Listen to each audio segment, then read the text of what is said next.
Okay, hello everyone. This is our introductory lecture called Meaning and Images, What is Visual Language, that I'm presenting for digital imaging at North Park University. And in our lecture today, we're going to be talking about quite a few different images and really what we mean when we talk about visual language. In addition to that, I'll be giving you some examples of contemporary artists who are working in digital and Photoshop collage pieces, composited works, and I'll be giving you an overview of the projects you'll be completing in our class together this semester. So let's get started. The first image I wanted to present to you all is more of an illustration than a collage, but what I want to show you and talk about is the idea that images on their own, without any text, can have and hold quite a bit of meaning. Now, if you're looking at this illustration by Reiger that I have presented here, just for a moment, think to yourself what this image might be about. Well, we can start by describing it and talking about the fact that there are these two automaton-looking beings with a bunch of gears going on in their head. The head is sort of the source of the intellect, the brains, the knowledge, and coming out of their mouth, specifically their mouth. It would be very different if this board with the people doing a sort of tug-of-war act here were coming from their eyes. It's coming from their mouth, and so in this image, it seems to be commenting on some kind of discussion or two people being controlled by some other kind of robotic force, potentially a political machine, not being able to come to a conclusion. And all of that is contained within a single image. In your other art classes you've taken thus far, you've probably had quite a few conversations about how to talk about, describe imagery, and really speak to the different meanings that images can contain. And so I want to dive into that. In this next illustration, again, take a close look and first describe to yourself what we're actually looking at. There's a tiger, a rather large illustration, and a man behind it sort of holding on, very afraid of a very small chihuahua, very small dog barking at him from the other side. And so very possibly this image is trying to say something like, don't sweat the small stuff, or don't let the small things get in the way of the bigger questions or the bigger fears of life. And even with really simple illustration, really simple collage, and simple pieces of art, there's quite a bit that we can say. In this illustration by Ollie Eskel, we have 3 layers, and this is a magazine spread, an editorial. And think to yourself what might be the caption or the tagline of this particular illustration. We have 3 layers. The bottom layer has a diversity of different people playing games, riding bike, jumping rope, playing with each other, a community in a park. The second layer has different trees with birds in them growing. That layer is all green. And then the third layer at the top in all white has a series of squares with dots in them, which we can read pretty quickly as buildings that are on that landscape or on that horizon. And with these 3 layers working off each other and playing off of each other, it sort of points to this idea that human life and community can coexist with our urban environment, our architecture, our built environment, and with the natural world, the trees, the plants, the wildlife that was here even before the human community got here. And so there's quite a few different types of editorials that could potentially go alongside this compelling image. Looking at this illustration, another one by Tim Enthoven, it's pretty detailed and there's quite a bit going on here. If you take a close look, we have a woman wearing a very 1960s sort of shoulder padded outfit, working on a computer, in a small office space with a ventilation duct up at the top through the ceiling. And at the same time, we have all of these holes and areas where men with a notepad are peering through and watching her as she works. What's interesting about this image, speaking of visual language, is that it communicates so many different possible meanings. For one, we have the idea of females in the workplace and what that looks like. Are women being watched in the corporate sphere more so than men, or judged more critically? Of course, this is a systemic problem that as a society in America, we're obviously still continuing to work on, in the problems of, systemic patriarchy absolutely still exists. But also there's the question of, the man in blue, the Facebook icon, the sort of social media or internet bots that are sort of constantly looking and pulling information, regardless of what you're doing and where. But we absolutely have this sort of voyeuristic interpretation either way that we take it. And it's quite a creepy image the longer that I think, at least I look at it, especially looking at those guys on the ceiling there peering in through those holes.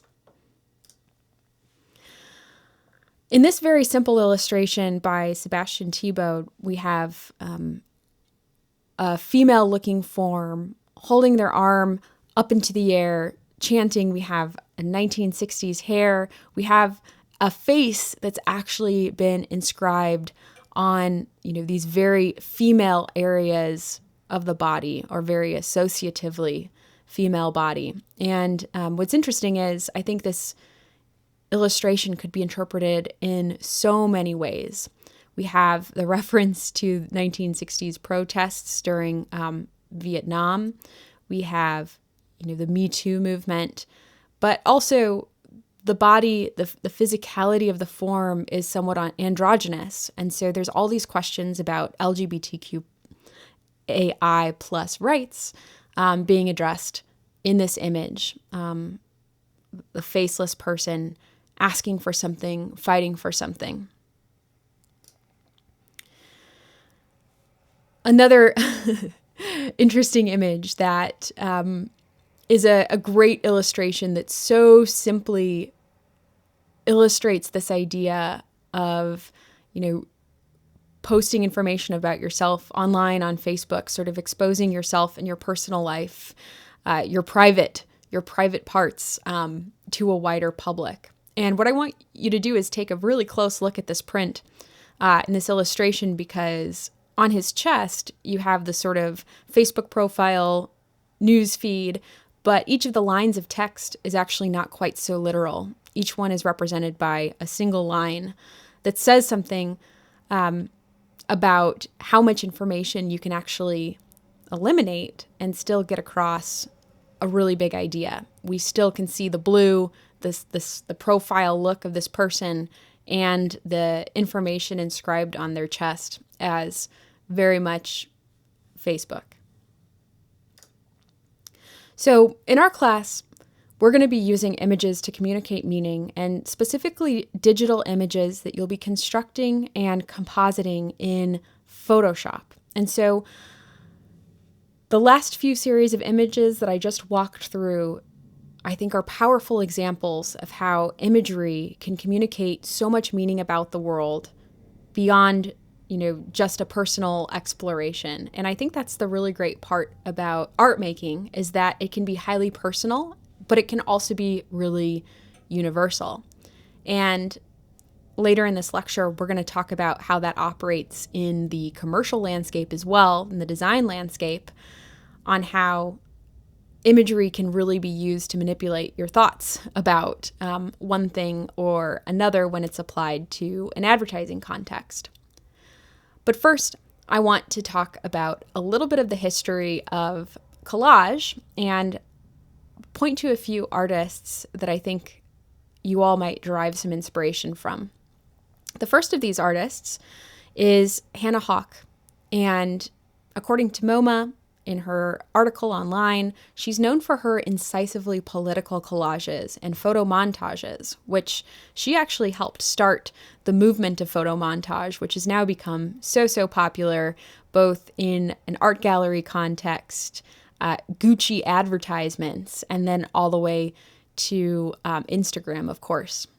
Hannah Hawk appropriated and recombined images and text from mass media to critique popular culture, the failings of the Weimar Republic, and the socially constructed roles of women. And so you see these really feminine tropes in her work, even looking at the image I've included right here.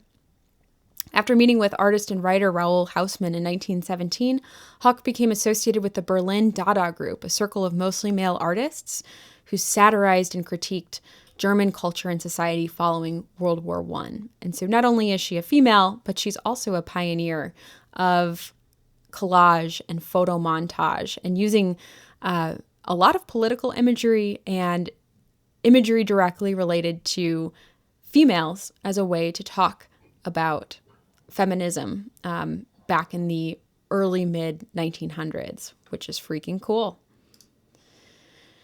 And what's great is that Hawk became familiar with knitting, crocheting, and embroidery while working as a designer in Berlin. Many artists, of course, as many of you guys know, live double lives in both the art-making sense as well as the commercial world. Hannah Hawk included in that group back in the 1900s. She created handwork patterns for crafting magazines. Cut and pasted images met elements of the applied arts in her pieces, whether in the needlepoint diagram evoked in Collage 2 or the texture of threads suggested by the flower petals of Watched. In these works, Hawk feminizes the Dada movement's engagement with the everyday by pairing craft techniques traditionally seen as women's work, and I would argue still, with the avant-garde strategy of photo montage, the cutting and recombining of mechanically reproduced images. And that's from the MoMA website. Now, what's great about our class is that you all have the opportunity to source in your future projects from many different types of analog media. I encourage you to scan your analog film photographs, scan your textures, your crochet work, scan your bedsheet, scan your notebook, take photos of a still life of things that you put together, and then include that in a digital collage or a digital photo montage.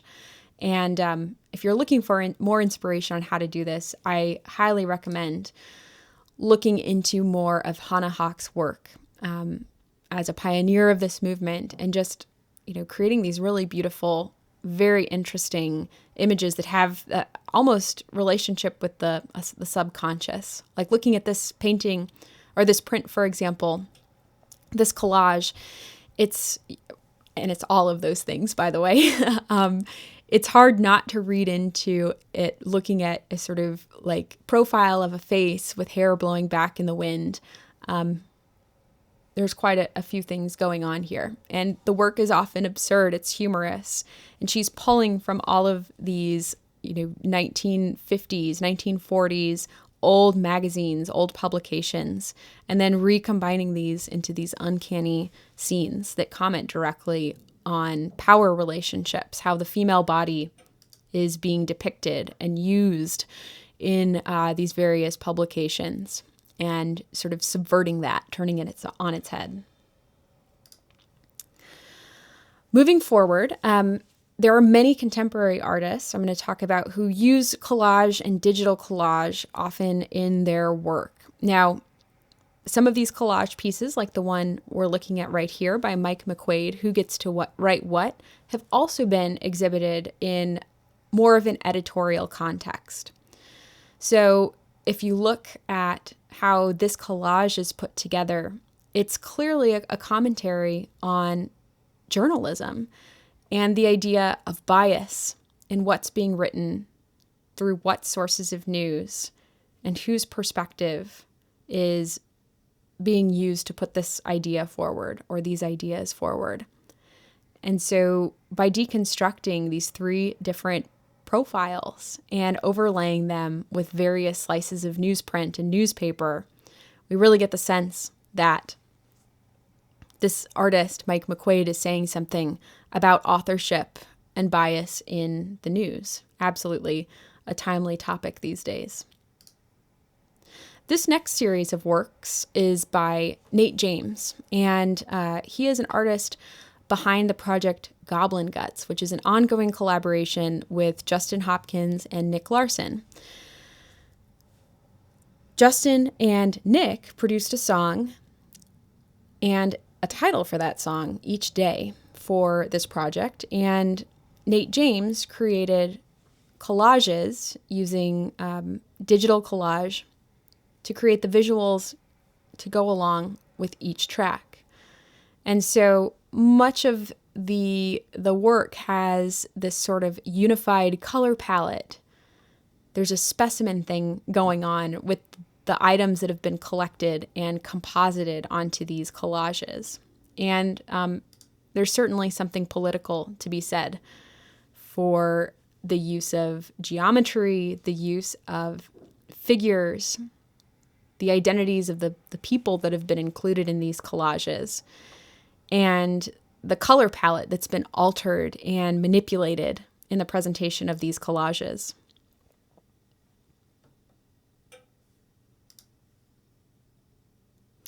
What's really awesome also about these, I think, and one thing that you can experiment with in our projects is the use of scale.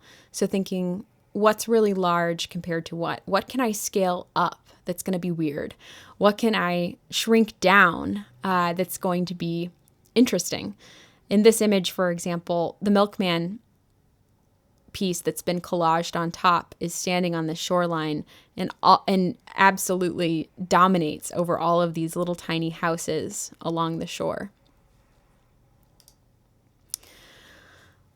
Another interesting collage strategy, of course, is the use of repetition and the ability to digitally repeat something like the eyeballs on Ulysses S. Grant's head here. And clearly there's questions of sort of the dominant white privilege aspect of imperialism taking over various societies through political force, will, war, and destruction in this image. I think all of that is sort of contained, and it's quite creepy seeing this political image, this historic image with so many eyeballs on it. So, and this collage, of course, is far more complex as well. You're seeing collaged aspects of various potentially National Geographic imagery, maps, the replacement of faces with these sort of biological drawings, illustrations that have been superimposed. But at the same time, each of these collaged pieces, even when viewed together, has a sort of unified aesthetic. So I really recommend that you visit cargocollective.com and take a look at Goblin Guts and maybe even listen in on some of the tracks, some of the audio works that were produced in tandem with this collage project. The next artist I want to talk about is Laura Lee, who is a Korean-American artist who, for this project, asked about 100 people aged 20 to 30 to text their mothers asking the simple question, "What are you doing, Mom?" And 6 typical replies were picked. She then depicted the mothers according to their texted replies, which became the actual titles of the individual pieces. And so you can see and potentially have an idea of what those mothers texted back, like eating bao buns by the lake. Maybe this woman, for example. But what Laura Lee has done to create these collages is both take collaged found photographs and digitally composite those and combine them into a massive landscape with her own painted aspects, which you can see sort of peeking up along the mountains, behind the landscape over here, and even a little bit on the side. So we get this really quite immersive landscape that makes this otherwise banal and boring act that one of the mothers responded, "Oh, I'm just eating lunch," and turns it into a spectacular, beautiful scene. And each of these pieces experiments with space and position and scale and collage in really interesting ways, both by eliminating information, adding information, and really giving the photographic images that have been incorporated into the collage to a relationship with the drawn or painted aspects that add a sort of personal and expressive touch to each of the works. And it's, quite amazing to see how these come together. Like I'm hanging up the laundry to dry. All of a sudden becomes this sort of heroic act on the part of the mother. Here, another image, I'm working out in the park. This one has so much information and so many different collaged buildings and architecture to portray the density of the city, where there's this really peaceful, silent, and personal moment of just simply working out in and around the city. This one might be my favorite, watching TV. And of course, shopping at Uniqlo.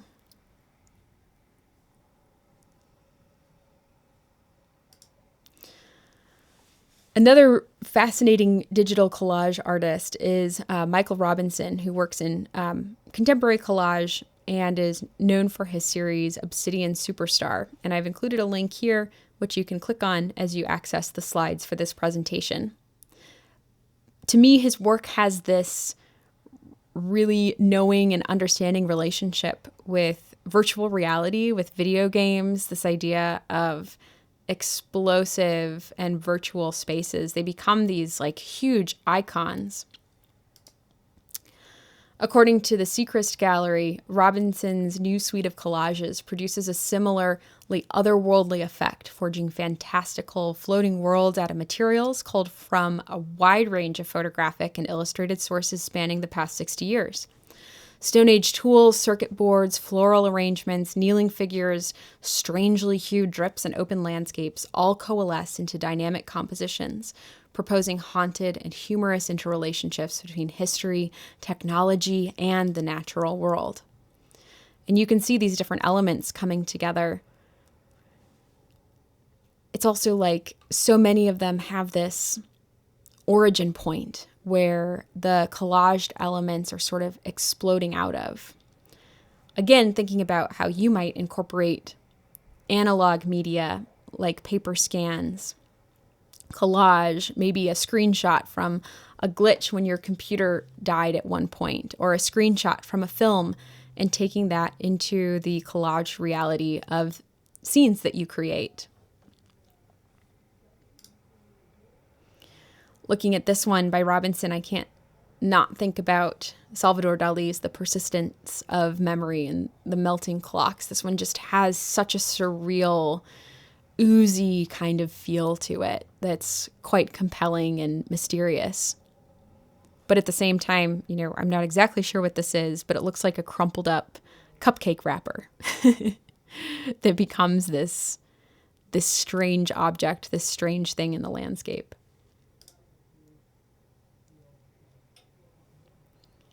So I've included a few more links to additional work if you want to do a deeper dive into contemporary artists working in collage here.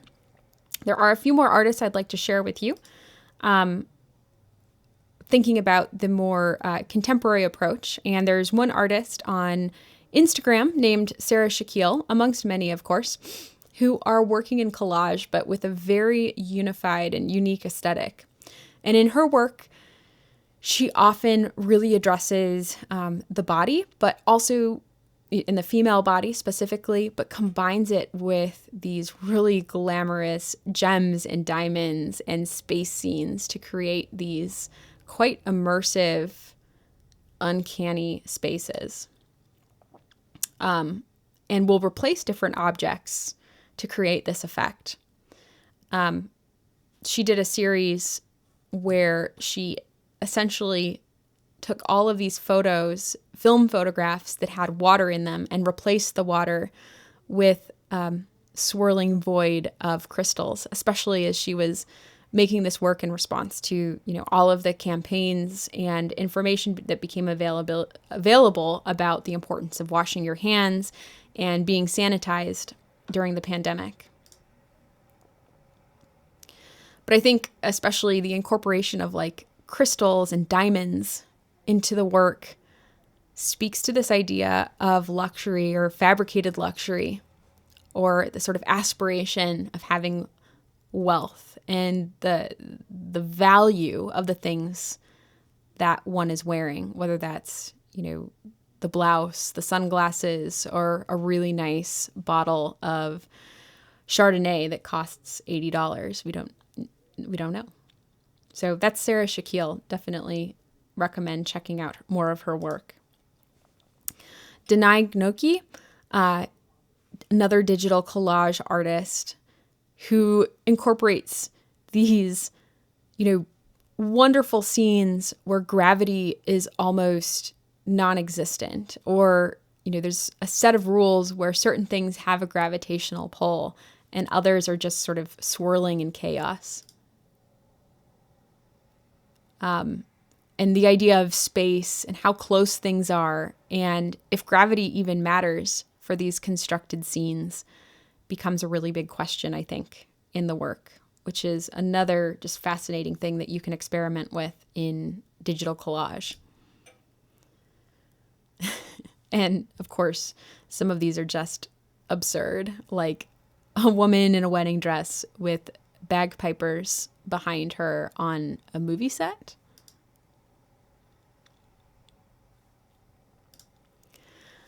And JaNae Gnoki is a architect and digital artist who's lived, studied, and worked in Greece and the Netherlands. And since 2013, she's been exploring a particular style of digital illustration by narrating these surreal and sometimes dystopic urban spaces. JaNae explains the work by saying, "I'd like to think that my work has a pessimistic political reference. I started working with collage in 2012 on a period that Greece was deeply affected by the economic crisis, which strongly reflected on society and therefore on the image of the city of Athens.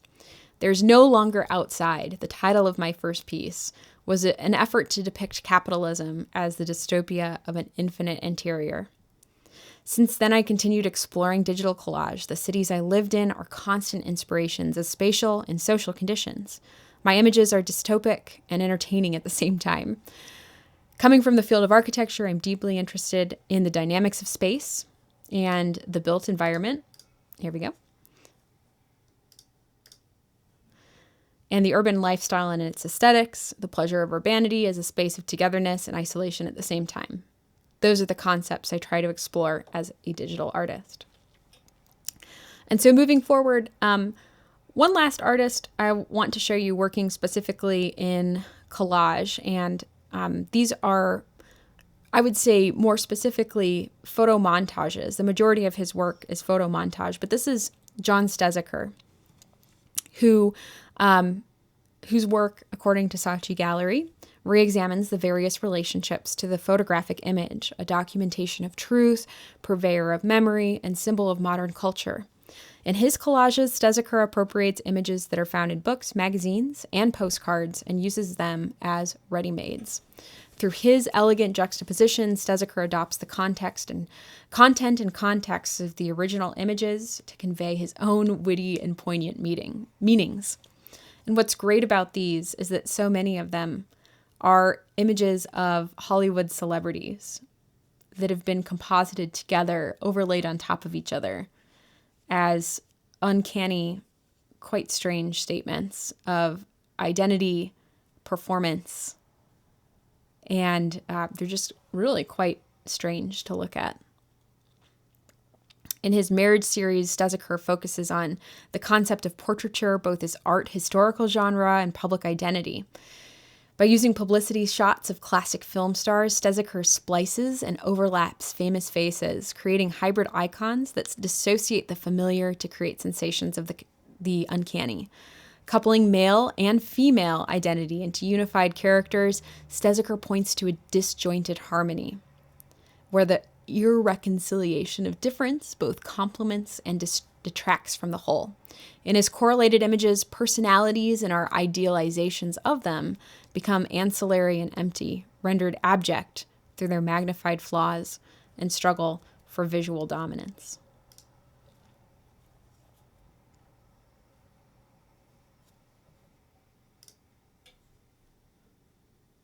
I definitely recommend taking a deeper dive into Stezeker's work as well if you're interested.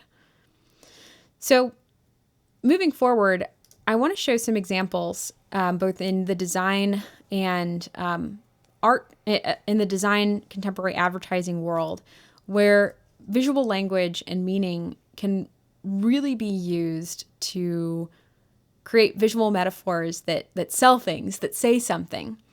And so I'll show you a series of images that I think do this extremely well. In this advertising series by IBM, Now More Suitcases Find Their Way Home, there is a double image at play because we have the suitcase that's being depicted, as well as the really cute little house with the lights on in the windows, neatly positioned in the negative space of the suitcase, which is a really smart way of illustrating the idea of security, safety, and coming home with absolutely everything that you need. Another image from this IBM campaign was drivers now see traffic jams before they happen.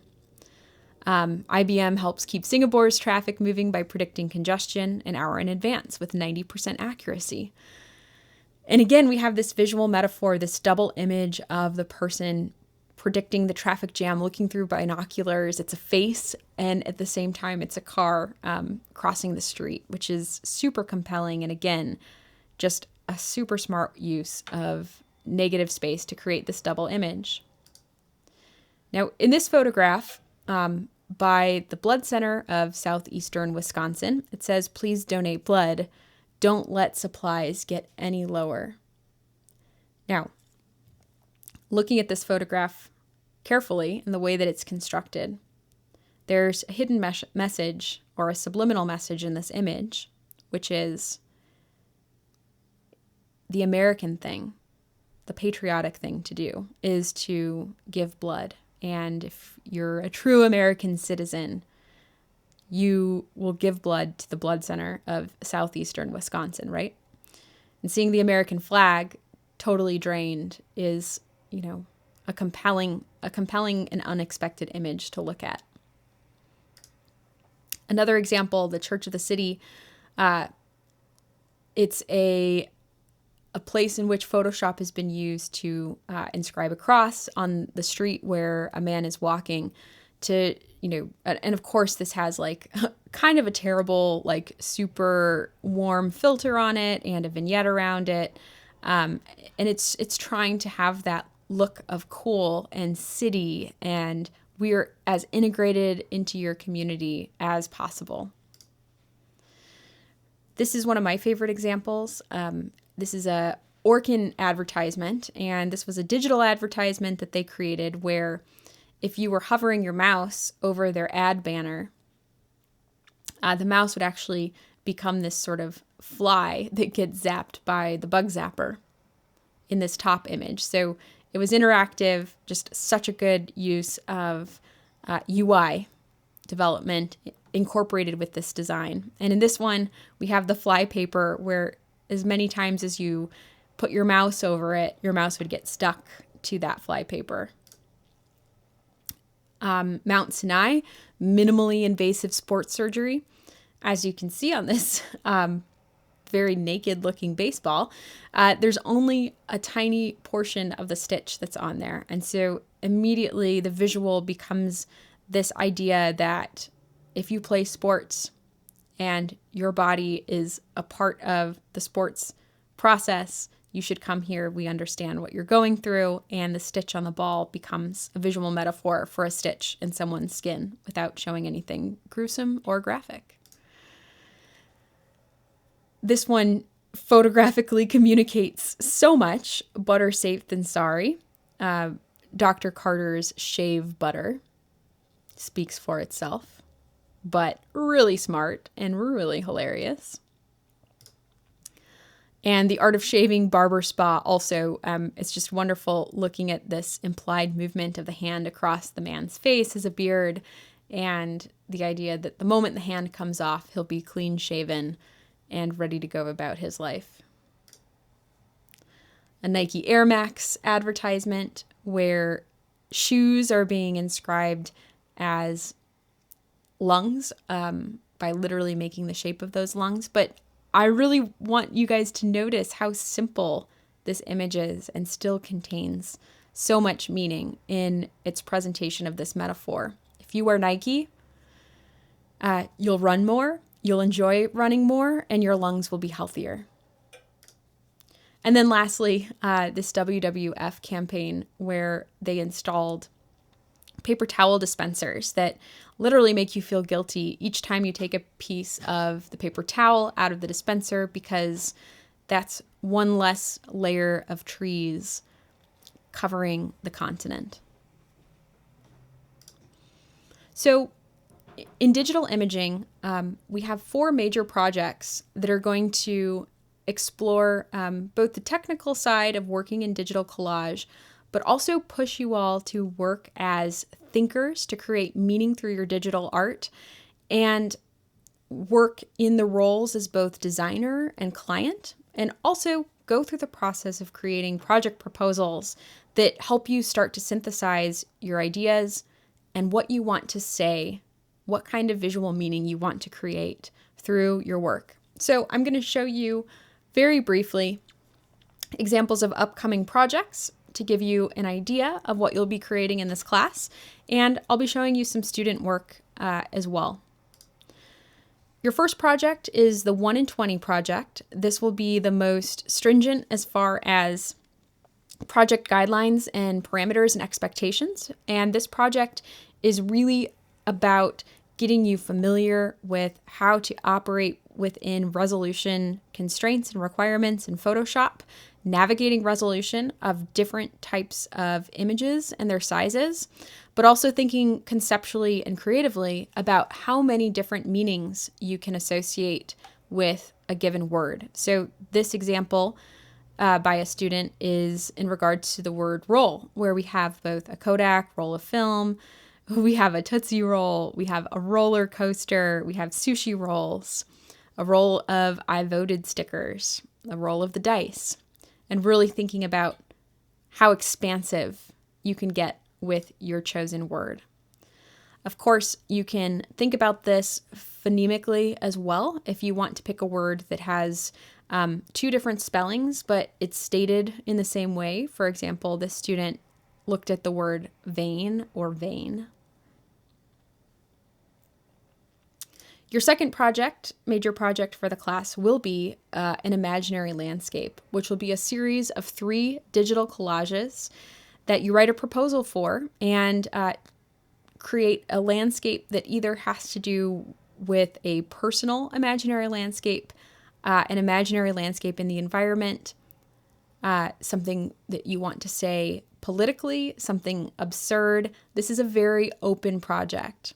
This student, for example, chose to create these food-based landscapes that incorporate women and, really talk about the relationship between, how your food that you eat makes you who you are.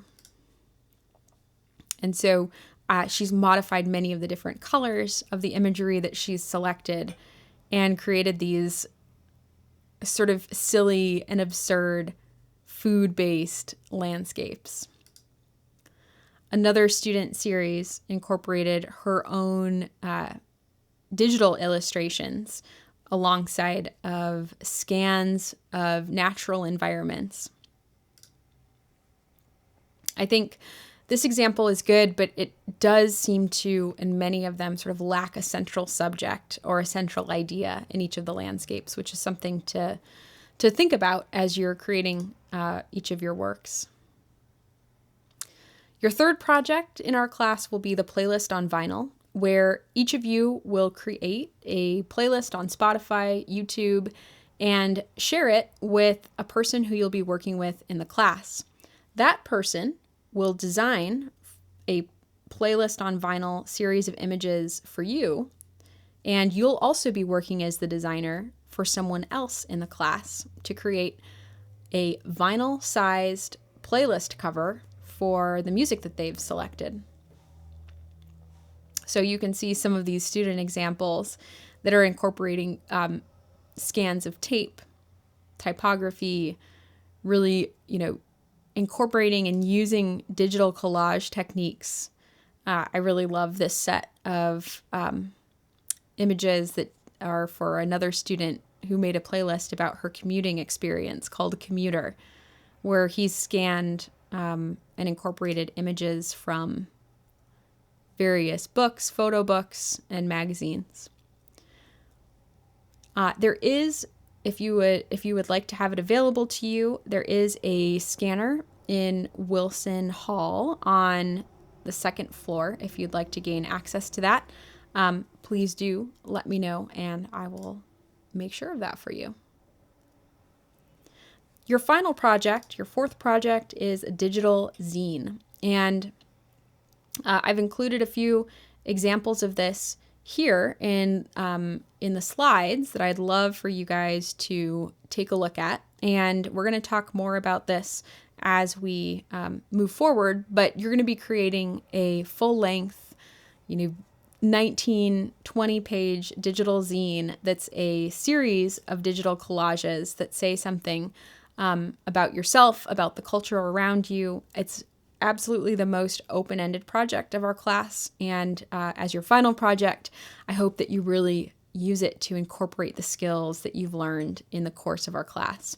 So please visit the slides area of this presentation that I've added to our course site and take a look at some of these previous student projects. And then, of course, Emily Carroll is really well known for her digital online zine called Out of Skin, who is not a former student. So with that said, those are the projects you'll be working on this semester in our class, and hopefully some inspiration for ways to think about using and utilizing digital collage in our class. And with that, as always, reach out and let me know if you have any questions. Thanks so much.